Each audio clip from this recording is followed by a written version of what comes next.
Hello everyone. Uttarakhand SSC Assistant Accountant Preparation Unit First Bookkeeping and Accountancy. इसमें हम ये सारे टॉपिक्स क्लियर करेंगे. Book keeping, meaning and process, accounting, nature and scope of accounting, concept, conventions and basic knowledge of accounting standards, basic accounting terminologies, concept of capital and revenue expenditure, accounting process. So we shall start.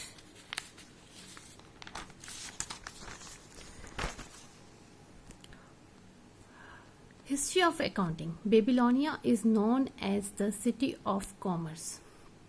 जो Babylonia है उसको हम city of commerce कहते हैं. Luca Pacioli a Franciscan friar merchant class books. इसकी books थी 3. Summa arithmetica, geometria, proportioni et proportionalita in Venice 1494. He was the inventor of double entry book keeping. ये Luca Pacioli inventor था double entry book keeping का. What is book keeping? Book keeping is an art of recording in the books of accounts. Accounting it is a wider concept than book keeping. It starts where book keeping ends. जब book keeping end होता है तभी accounting start होता है, और accounting जो है वो वाइडर कंसेप्ट होता है. दोनों में ही हम बुक्स को रिकॉर्ड करते हैं, बट अकाउंटिंग जो है वो वाइडर कंसेप्ट होता है. This is the accounting process. ये आपको कोड याद करना पड़ेगा. IMRCSAC.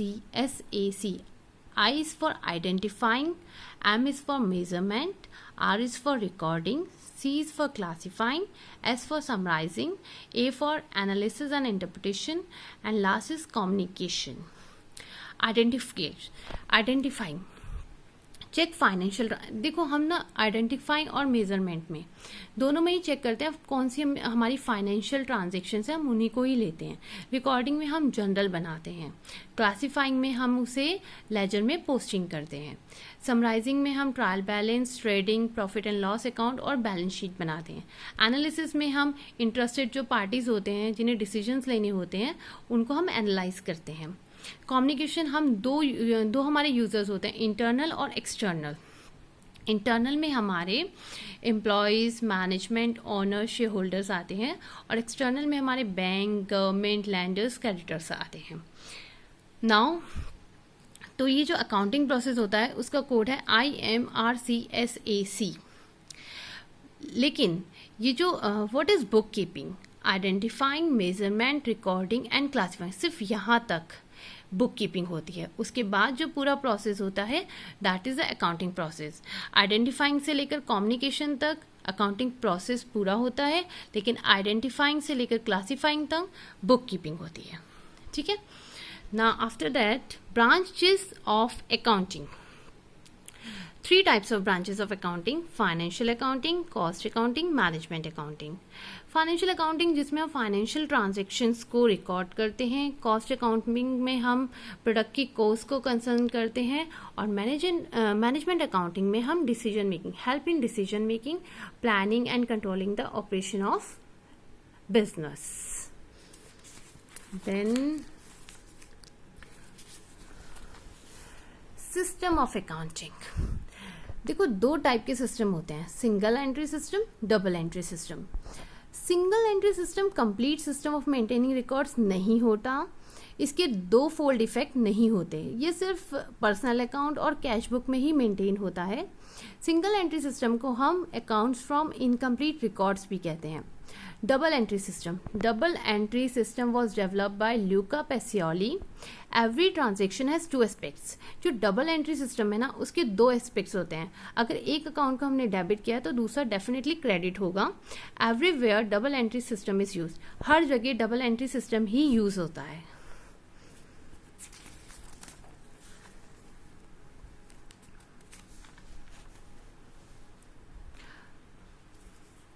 Basis of accounting. देखो जो बेसिस होते हैं अकाउंटिंग के वो 2 टाइप्स के होते हैं, cash basis and accrual basis. Cash basis less reliable होता है एक्रूअल बेसिस के अकॉर्डिंग, क्योंकि एक्रूअल बेसिस मोर रिलायबल होता है. कैश बेसिस में cash receipts and cash payments include होती हैं, लेकिन एक्रूअल बेसिस में कैश भी as well as credit transaction includes होती हैं. और it is recognise by companies act 2013. ये कंपनीज एक्ट 2013 से रिकॉग्नाइज भी है एक्रूअल बेसिस, तो ये मोर रिलायबल है. qualitative characteristics of accounting. There are 4 types of qualitative characteristics of accounting. First is reliability, second is relevance, third is understandability, and fourth is comparability. तो first is reliability. Actually reliability का मतलब होता है information which we trust. कोई भी ऐसी information जिस पे हम ट्रस्ट कर सकते हैं, ट्रस्ट वर्दी होनी चाहिए, कोई भी उसमें गलती कम होनी चाहिए, free from errors and bias, faithful, उस पर हम भरोसा कर सकें, that is a reliability. Second is relevance, मतलब जितना ज़रूरी उतना ही होना चाहिए. टाइमलीनेस मतलब ज़्यादा टाइम कंज्यूमिंग नहीं होना चाहिए. फॉर एग्जांपल जैसे हमने पूछा कि सपोज इस कंपनी का नाम क्या है और वो कंपनी के बारे में सारी डिटेलिंग्स दे रहा है, बट हमने तो सिर्फ ये पूछा है ना कि कंपनी का नाम क्या है. तो मतलब important information, that's it. Relevant information, इसका मतलब ये होता है. अंडरस्टैंडेबिलिटी मतलब ईजिली उसको समझा जाए. एंड कंपेरेबिलिटी मतलब जैसे हम 2 कंपनीज की कंपेयर कर रहे हैं तो हमें पता चले, शेयर होल्डर्स को पता चले कि विच वन इज बेटर, तो वो इजिली उसको समझ सके. Now accounting principles. गैप की full form generally accepted accounting principles. There are 2 types, concepts and conventions. First is concepts को हम assumptions भी कहते हैं. There are 3 types, going concern concept, second is consistency and third is accrual. हम going concern concept की बात करते हैं. गोइंग कंसर्न कंसेप्ट का मतलब होता है कोई भी बिजनेस जो हमने स्टार्ट किया है वो हम ये सोचकर करते हैं कि वो कभी खत्म नहीं होगा, it never ends.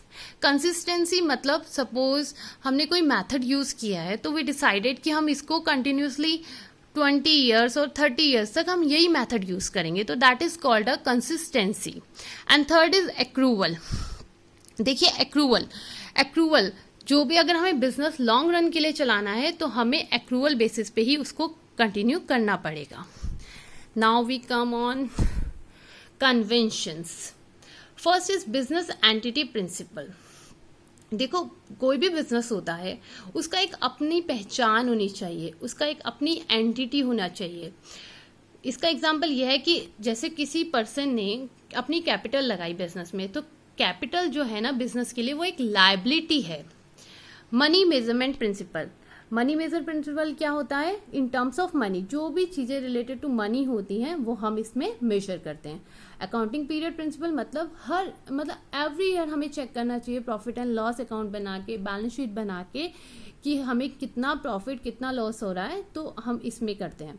Full disclosure concept, इसमें क्या होता है, इसमें हम सारी चीज़ें मेंशन करते हैं, चाहे कोई कंटिंजेंट लायबिलिटी है, कोई कुछ भी है, मतलब जो भी मतलब मेन इंपॉर्टेंट चीज़, इसमें सब कुछ डिस्क्लोज करते हैं इन फुटनोट्स में. मटेरियलिटी मतलब जो भी चीज़ आपके लिए बहुत इंपॉर्टेंट है, फॉर एग्जांपल जो भी चीज़ आपके प्रोडक्ट से रिलेटेड है उसको आप रिकॉर्ड करेंगे. प्रूडेंस एंड कंजर्वेटिज्म, इसका क्या मतलब है? Do not anticipate profit but provide all possible losses. मतलब आप प्रॉफिट पे इतना ध्यान मत दो, बट अगर जो आपको लॉसेज हो रहे हैं उन पे आप प्रॉपर से ध्यान दीजिए. Cost principle as it is recorded in the books. और एक्चुअली जो कॉस्ट प्रिंसिपल कहता है वो कहता है कि जो आप एसेट रिकॉर्ड करते हैं ना वो कॉस्ट प्राइस या परचेज प्राइस पे करें. मैचिंग प्रिंसिपल का मतलब है जो भी रिवेन्यूज हमारे हैं वो एक्सपेंसेस के इक्वल आने चाहिए. ड्यूअल एस्पेक्ट प्रिंसिपल मतलब अगर एक क्रेडिट हुआ है तो एक अकाउंट डेबिट होगा ही होगा. इसका एक इक्वेशन भी है, asset equals to capital plus liability. Revenue recognisation principle का मतलब है फॉर एग्जांपल जैसे सपोज हमने कोई माल बेच दिया लेकिन उसके पैसे नहीं आए, लेकिन हमने तो वो बेच दिया ना, तो हम उसको रिकॉर्ड कर लेंगे, that is revenue recognisation principle. Verifiable objective principle का क्या मतलब है कि कुछ ऐसी चीजें होनी चाहिए जिससे हमें पता रहे कि जो भी इंफॉर्मेशन है वो बिल्कुल सही है. जैसे कुछ evidence, bills, invoices, credit notes, debit notes, ये सब इसमें इंक्लूड होते हैं.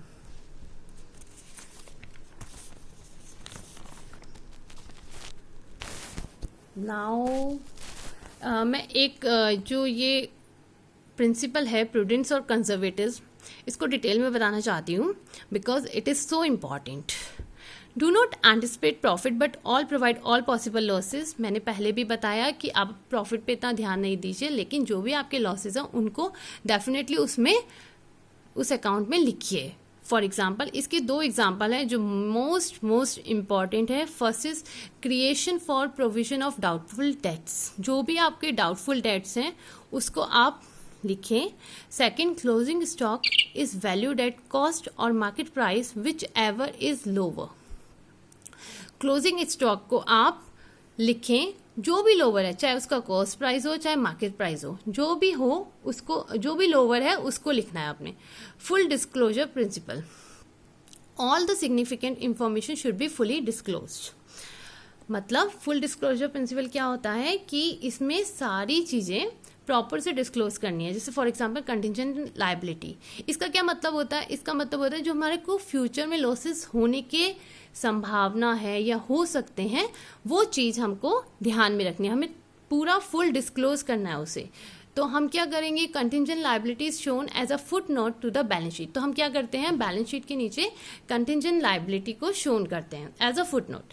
Now we are talking about basic terms, these are very very important. Prepaid expenses, prepaid expenses कौन से एक्सपेंसेस होते हैं? फॉर एग्जाम्पल, जैसे हमने प्रीपेड रिचार्ज कराया तो हम रिचार्ज को प्रीपेड करा लेते हैं, तो हम पहले ही पैसे दे देते हैं, लेकिन उसका जो प्रॉफिट होता है वो हमें 1 मंथ तक होता है ना, तो दैट इज, तो हमें 1 महीने तक उसका प्रॉफिट होगा। तो ये हमारा एक एसेट है कि हमें 1 महीने तक पूरा उसका प्रॉफिट होगा। सेम इधर ये आउटस्टैंडिंग एक्सपेंसेस, इसे देखिए। फॉर एग्जाम्पल, हमारे यहाँ एक एम्प्लॉय है, कुछ वर्क करता है, जैसे उसने फर्स्ट डे से स्टार्ट किया, लेकिन हम उसको सैलरी कब देंगे? 30th को या नेक्स्ट मंथ। तो हम उससे काम तो ले रहे हैं, लेकिन उसको कब देंगे पैसे? 1 महीने बाद। तो दैट इज द लायबिलिटी, हमारी लायबिलिटी है कि हमने अभी उसको पैसे देने हैं। Then after that important points, these are most important points. आपको पता है प्रॉफिट एंड लॉस अकाउंट को हम इनकम स्टेटमेंट भी कहते हैं, ये बहुत बार क्वेश्चन आता भी है। एंड बैलेंस शीट को हम लोग पोजीशन स्टेटमेंट भी कहते हैं। ये मोस्ट इंपॉर्टेंट क्वेश्चंस हैं, ये आते ही आते हैं। Now we are talking about discount. Discount are of 2 types, trade discount as well as cash discount. Trade discount, आपको पता है जब हम डिस्काउंट देते हैं तो जो ट्रेड डिस्काउंट होता है ना, हम उसे कभी रिकॉर्ड नहीं करते, और जो कैश डिस्काउंट होता है उसे हम रिकॉर्ड करते हैं। ये कभी कभी क्वेश्चन आता भी है कि ट्रेड डिस्काउंट इज रिकॉर्डेड और नॉट, तो बताना पड़ता है कि कौन सा डिस्काउंट ऐसा है जो रिकॉर्ड नहीं होता, तो वो ट्रेड डिस्काउंट है। क्यों नहीं होता? बिकॉज क्योंकि जब हम बल्क क्वांटिटी में कोई चीज़ परचेज करते हैं तो वो हमें कुछ डिस्काउंट देते हैं, उसी को हम ट्रेड डिस्काउंट बोलते हैं। और कैश डिस्काउंट क्या होता है? कैश डिस्काउंट होता है, सपोज हमने कोई बिल्स ऑफ एक्सचेंज बनाया किसी के नाम पे 3 मंथ्स के लिए, और अभी हमें ज़रूरत पड़ गई पैसों की, तो हमने उसको बोला भाई ऐसा है तुम अभी दे दो पैसे, हम तुम्हें 5% का रिबेट दे देंगे, कैश डिस्काउंट दे देंगे। तो उसने कहा ठीक है, तो that is called a cash discount. लेकिन हम इसको रिकॉर्ड करते हैं अपने अकाउंट्स में, कैश डिस्काउंट को, लेकिन ट्रेड डिस्काउंट को कभी रिकॉर्ड नहीं करते। Now expenditures, expenditures are of 3 types, revenue expenditure, capital expenditure और deferred revenue expenditure. Revenue expenditure जो 1 साल से कम के खर्चे होते हैं, वो जैसे कि हमने कोई गुड्स बाय कर लिए, कुछ भी कर लिया, तो वो हमारे रेवेन्यू एक्सपेंडिचर होते हैं। कैपिटल एक्सपेंडिचर जैसे हमारे बड़े बड़े खर्चे, लाइक हमने एसेट्स खरीद लिए, और अबव 1 ईयर भी हो सकता है, ठीक है, होता है। Third is deferred revenue expenditure. ये डेफर्ड रेवेन्यू एक्सपेंडिचर क्या होता है? इसको हम फिक्टिशियस एसेट्स भी बोलते हैं। Example, advertisement expense. सपोज आज हमने शाहरुख खान से एक एडवर्टीजमेंट एक्सपेंस कराया 5 करोड़ का, लेकिन इस साल तो 1 करोड़ का ही हमने उसे 5 साल के लिए डिवाइड कर दिया, तो इस साल तो 1 करोड़ का हो गया, और ये जो बाकी 4 करोड़ अभी जो बचे हैं, जो होगा फ्यूचर में उसका advertisement, not yet return of, वो अभी रिटर्न ऑफ नहीं हुआ है, लेकिन जो 1 करोड़ है वो रिटर्न ऑफ हो गया है। तो ये जो नहीं हुआ है ना, उसी को फिक्टिशियस एसेट्स और लॉसेस भी कहते हैं। ओके, अगर आपको मेरा चैनल अच्छा लगा है तो please like and subscribe. Thank you.